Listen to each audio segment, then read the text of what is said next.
उलझन में कर दिया शत्रु, और वो आने से मना कर रहा था। शैतान जो है वो रुकावट बन रहा था। लेकिन जैसे बहन प्रार्थना करती है, उसका बंधन टूटा कि नहीं टूटा?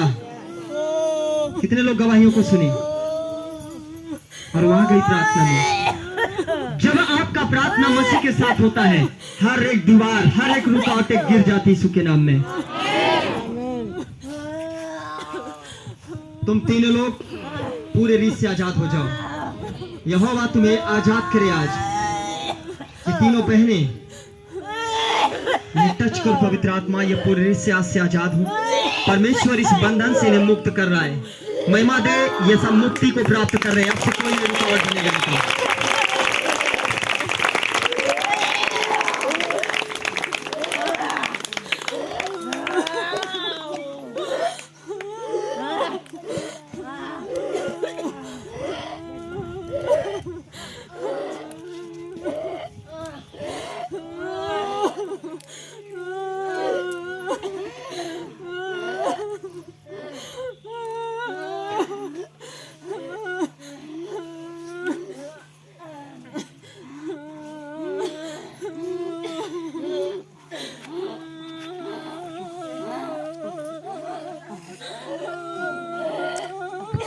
हालेलुया।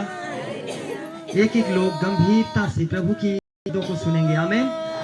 होगा कि हम उसके सुंदर वचन की ओर चलेंगे। पवित्र आत्मा आज हर एक को अपने प्रकाश से प्रकाशित करेगा, और एक एक लोग उस वचन की ओर अपने को बढ़ाएं और अपने आप को तैयार करें, क्योंकि वही आपको आमीन बोलो। आज का बल, बीमारी का बल, जहां भी वो कार्य कर रहा है, प्रभु का वचन ही आपको इनसे छुटकारा देगा। प्रभु का वचन ही आपको छुटकारा देगा। आमीन।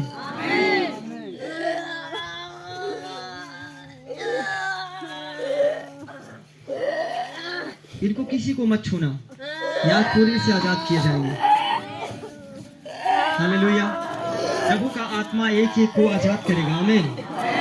बोलो यीशु प्रभु की। देखिए, हम आज वचन की ओर चलेंगे। परमेश्वर का बहुत बहुत धन्यवाद हो। मत्ती अध्याय 7 उसका 13 वचन, ताकि हम उसके सम्मुख चलेंगे। ये विषय हमारा कि परमेश्वर अपने वचन के द्वारा आपको समझ और बुद्धि दे और ज्ञान दे। आमीन। और हम उस वचन के द्वारा एक नए बल में प्रवेश करें, जहां की पवित्र आत्मा आपको चुना और बुलाया जिस मार्ग के लिए। आमीन। हमें उस मार्गों पे चलते जाना है। बोलो यीशु मसीह की। मत्ती अध्याय 7 उसका 13 वचन से हम बात करेंगे। परमेश्वर का धन्यवाद हो। हम इस वचन को समझेंगे। सकरा और चौड़ा मार्ग, सकेत फाटक से प्रवेश करो, क्योंकि चौड़ा है वह फाटक और सरल है, वह फाटक और सरल है वह मार्ग जो विनाश को पहुंचाता है, और बहुत से हैं जो उससे प्रवेश करते हैं। क्योंकि सकेत है वह फाटक और कठिन है वह मार्ग जो जीवन को पहुंचाता है, और थोड़े हैं जो उसे पाते हैं। आमीन। जीवन के मार्ग को थोड़े ही पाते हैं, लेकिन आज आसान मार्ग को दुनिया ढूंढती है। आपको मालूम हो प्रियजन, आज एक इंसान चाहे जो भी हो, आज उसको इस भौतिक दुनिया में जीने में जितना आनंद है, आज उसको एक सच्चाई पे चलना अच्छा नहीं है। आज सबसे बड़ी भूल मनुष्य जीवन के अंदर जो होती है, वो कहता है जब तक जियो ऐसे जियो, एक दिन मर जाना है। सबसे बड़ी भूल है उसकी। उसको कुछ भी नहीं मालूम, उसको यही इतना मालूम है कि हम जिएंगे और एक दिन मर जाएंगे, ऐसे जी लो। सभोपदेशक परमेश्वर का वचन कहता है 12 अध्याय में, हे जवान, अपनी जवानी के दिन मनमानी कर, पर इस बात का याद रख, इन सब का न्याय परमेश्वर तेरा करेगा। जरा सावधान। आज हर एक इंसान जो पाप की दुनिया में जीता उल्टी चाल चलता है, एक आसान मार्ग ढूंढता है, हालेलुया। मैं आपसे पूछना चाहता हूं, इंसान आज हर एक आसान मार्गों में तो जाना चाहता है, लेकिन जो परिश्रम, जो मेहनत करता है, वो कैसा मार्ग होता है उसका? कठिन मार्ग होता है। बोलो, जो मेहनत करे। मैं आपको एक उदाहरण देना चाहता हूं। यदि कोई नौकरी पाना हो आज के व्यक्ति, आज के जीवन में, आज के समय में, वो व्यक्ति बड़ी आसानी से पाता है क्या? क्या करना पड़ता है? कठिनाइयों से पार होना पड़ता है। यस कि नो? आप ऊंची आवाज से बोल सकते हैं। आप चुप ना बैठेंगे तो आपके लिए अच्छा होगा, क्योंकि प्रभु आज आपको कुछ समझ देना चाहता है। आपको मालूम हो, आज हर एक व्यक्ति आसान मार्गों को ढूंढ बैठा है। वो सकेती से चलना पसंद नहीं करता। और प्रभु कहता, जो आसानी से जाता है वो विनाश के गड्ढे में जाता है, परंतु जो परिश्रम किया, जो सकेत मार्ग में प्रवेश किया, वही व्यक्ति जीवन पाया है। आसान मार्ग ऐसा कहीं पर नहीं लिखा जहां की परमेश्वर ने आपके लिए आशीष दी हो। हालेलुया। अगर पुरानी व्यवस्था से देखा जाए, मूसा की व्यवस्था से, हर एक व्यक्ति, मूसा भी परमेश्वर का दास था। जब वो मिस्री लोगों को परमेश्वर ने मिस्र के फिरौन राजा से के वश से छुड़ाया, उन लोगों को जब जंगल में लेकर चला फिरता था, तो बाइबल कहती है, अगर आप पढ़ते हो तो आपको मालूम होना चाहिए, मिस्र के साथ जितने भी लोगों को परमेश्वर ने छुड़ाया था उनके हाथों से, राजा फिरौन के हाथ से, वो लोग क्या बोल रहे थे पता है? हे परमेश्वर के दास मूसा, तू मुझे यहां पे क्यों लाया? इससे अच्छा भला था कि मैं उसी राजा के गुलामी में रहता और वहीं पे खाने पीने के पाता था। यहां तो तू मुझे प्यासा मार डालेगा, भूखा मार डालेगा। बाइबल कहती है कि वो मार्ग जब परमेश्वर लेकर निकाला तो दुख का था। हो सकता है आप शैतान के बंधन में जी करके आपको कुछ आशीषें मिल सकती है, लेकिन सदा आप गुलामी में रहोगे, आप सदा उस मौत के कब्जे में रहोगे।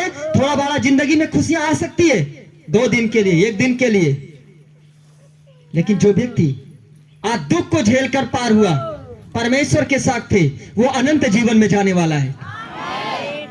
आज इसलिए हर एक कलीसिया को बुद्धिमान होना है। वो सिर्फ आसान का मार्ग ढूंढता है। परमेश्वर के वचन में से कहीं नहीं लिखा कि मेरे मार्ग में जाने वाला आसानी से प्रवेश करेगा। यह मैं नहीं कहता कि आपकी फांसी हो जाएगी, यह मैं नहीं कहता कि आप मर जाओगे। जब प्रभु के मार्गों में चलोगे तो परमेश्वर उतनी ही कठिन देगा चल सको। हालेलुया। मैं आपको कहता हूं, जो व्यक्ति अपने प्रभु को पहचान लिया और उसे जान लिया, उसके लिए सामने हो, उसको गले लगाने से पीछे नहीं हटेगा।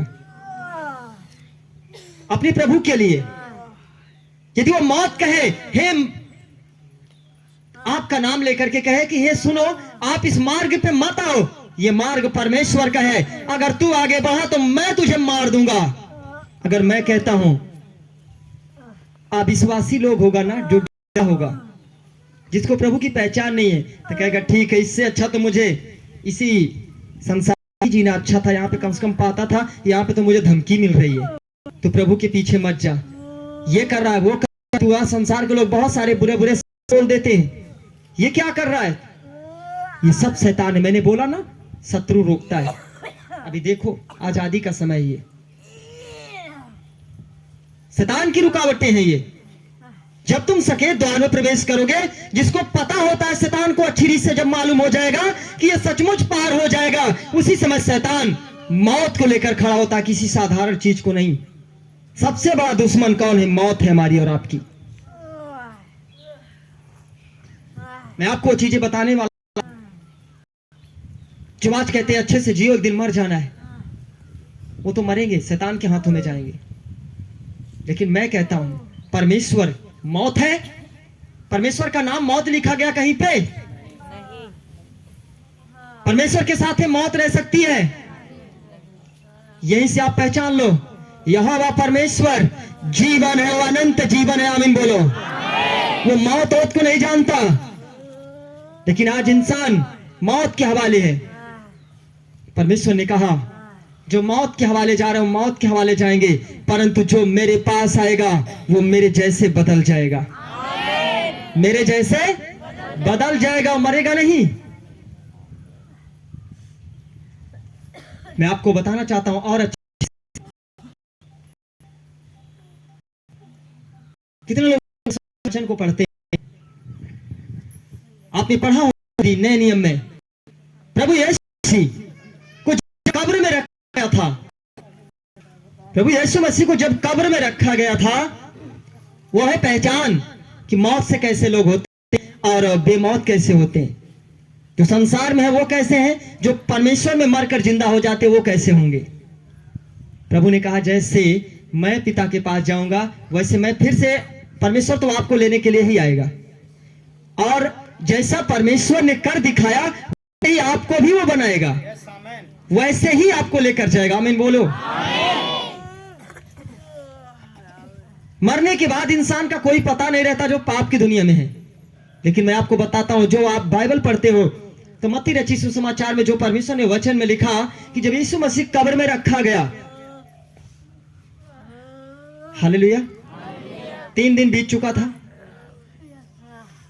दूसरे दिन तक उसकी लाश पाई गई उस कब्र के अंदर। मरियम मगदलीनी उस लाश पर इत्र मलने के लिए तो गई, सब कुछ कोई भी देखा, कब्र में लाश पड़ी हुई थी, लेकिन जब तीसरा दिन भोर का समय आता है तो बाइबल इस बात का गवाह है कि उसके अंदर उसकी लाश नहीं पाई गई। प्रभु यीशु की कब्र के अंदर लाश नहीं पाई गई। क्या पाया गया? जिस कपड़े में, जिस कफन में प्रभु को लपेटा गया था और जो अंगोछा कांटों के कारण घाव में था, उस अंगोछा बांध दिया गया था कि सर से खून न टपके, पानी न बहे, क्योंकि प्रभु के कांटों का ताज पहना गया, छेद दिए थे पूरे सर को। बाइबल कहती है वो अंगोछा एक जगह लपेट कर सिर के पास रखा हुआ था और उसका कपड़ा वैसे के वैसे पड़ा था और प्रभु उसके अंदर नहीं था। और फिर कुछ देर के बाद मरियम मगदलीनी वहीं पे बैठी रो रही हैं। इतने में अचानक 2 स्वर्गदूत मिले। बोले, नारी तू क्यों रोती है, तुम किसको ढूंढती है? क्या तू जिंदे को मुर्दों में ढूंढ रही हो? वो जी उठा है अपने वचन के अनुसार। क्या तुम्हें नहीं मालूम उसने गलील में रहते समय कहा था, मैं दोषियों के हाथ पकड़ाया जाऊंगा और मारा जाऊंगा और तीसरे दिन मुर्दों में से जी उठूंगा। तब मरियम को याद आया, लेकिन फिर भी विश्वास नहीं था कि कोई मरकर कैसे जिंदा होता है। इतने में प्रभु यीशु मसीह पीछे खड़ा था। बाइबल कहती है पीछे से मरियम, प्रभु ने कहा, हे नारी तू किसको ढूंढ रही हो? तो मरियम नहीं पहचान पाई प्रभु ये कौन है, प्रभु है। कहती है, हे स्वामी, यदि तू मेरे प्रभु को लेकर गया तो मेरे प्रभु को वापस दे दे, मैं अपने प्रभु को उठा ले आऊंगी। प्रभु मरियम तुरंत अरे प्रभु में जिंदा हो गया। पतरस के पास संदेश गया कि मरियम ने कहा प्रभु तो जिंदा हो। पतरस, यूहन्ना, सब लोग इकट्ठे थे और वहां पे जाकर जब मरियम ने बताया तो प्रभु यीशु मसीह उसके अंदर प्रवेश करता है। द्वार बंद था, प्रभु यीशु मसीह उनके बीच में गया और प्रभु ने कहा तुम्हें शांति मिले। हालेलुया, तुम्हें शांति मिले। इतने में परमेश्वर इन लोगों को बताया। उतने में वहां पे थोमा व्यक्ति नाम का प्रभु का दास नहीं था और लास्ट में जब थोमा आया तो चेलों ने कहा, अरे प्रभु को देख लिया। थोमा ने कहा, मैं कभी विश्वास नहीं करता उड़ता ये सब बातों पर, कि भ्रम में डाल दिए हो तुम, जी उठा जी उठा। प्रभु का दास नहीं विश्वास करता था तो हम लोग कैसे कर सकते थे?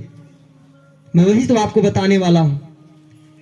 जो परमेश्वर के साथ चलने वाले व्यक्ति थे उनको भरोसा नहीं था कि ऐसा हो सकता है। वही चीजें तो आज हम सब संसार के लोगों के पास है। हमें कोई विश्वास प्रभु है और हम जानेंगे कि हम पाप की दुनिया में मरेंगे तो शैतान के हाथ में, और इस दुनिया में हम प्रभु के साथ होंगे। हम मौत के हाथ में होंगे। जो कहते हैं जी कर मर जाएंगे एक दिन, अच्छे से पी लो, ऐश करो, मर जाएंगे एक दिन। मैं उनके लिए संदेश देना चाहता हूं। तब थोमा ने कहा मैं नहीं विश्वास करता हूं। तब प्रभु 8वें दिन फिर चेलों के बीच में आया और कहा तुम्हें शांति मिले। इतने में थोमा को बुलाया, हे मेरे दास आकर मुझे देख ले। प्रभु ने और थोमा को कहा तुम मेरे घाव में उंगली डाल दे और मेरे पांव के पंजर में उंगलियां डालकर चेक कर ले, मैं वही हूं। इतने में प्रभु का दास थोमा, जो कभी नहीं मानता था कि प्रभु जिंदा है क्या है, वो बकवास जानता था, इतने में प्रभु का दास जाकर के चेक किया, उंगली डालकर प्रभु यीशु के हाथों में, तब मुंह के बल गिरा और कहा प्रभु प्रभु। तो प्रभु ने कहा क्या तू मुझे देख इसलिए विश्वास करता है?